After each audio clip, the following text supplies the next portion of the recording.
Hello and welcome. My name is Jack Pearce and this is my snapshot study, kindly supported by the Farmers Club Charitable Trust. My snapshot study looks at the farm to fork supply chains within Switzerland to look at how they've managed to add value to their produce produced on farm, looking at how they've managed to shorten the supply chain and integrate agro-tourism into their farm business. Join me over the next few days as I visit several farms and understand how they've done this. So one of the first things that I saw before even coming to Switzerland was the Switzerland tourism website. Now this shows all the farms which are offering either accommodation or agro-tourism type experiences, such as farm tours, milking the cows. Last night I stayed at a family farm called Gasserhof, which is roughly 30 minutes outside of Bern. A really interesting business. They grow sort of 5 or 6 different crops, as well as having belted Galloway cattle.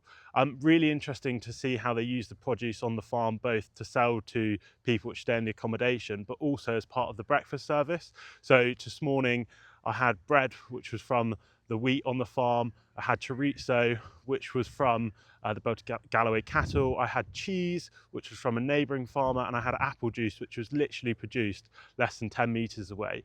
All really interesting elements in their own, but particularly interesting to see how there's a country-wide website which enables guests and international visitors to look at integrating agro-tourism into their visit.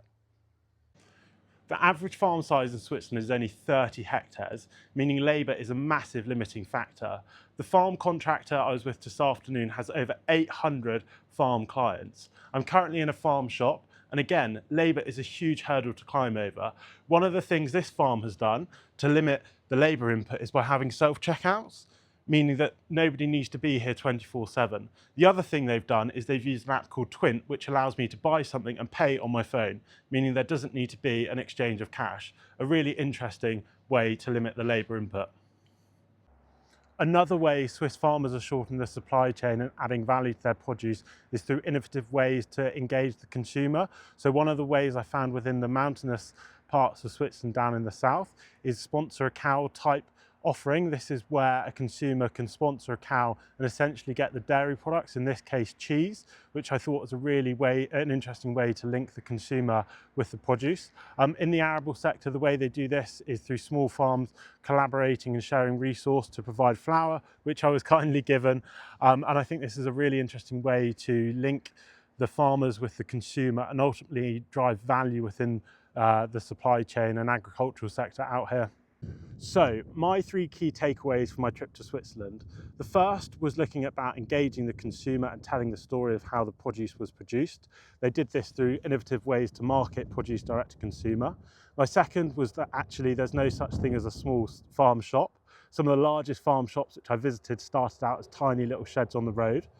And finally, it's all about collaboration, sharing resources locally with farmers and looking at how collectively you can add value to produce as a group. I'd like to thank the Farmers Charitable Trust for the opportunity, and I'd highly recommend for anyone to do a snapshot study. Thank you.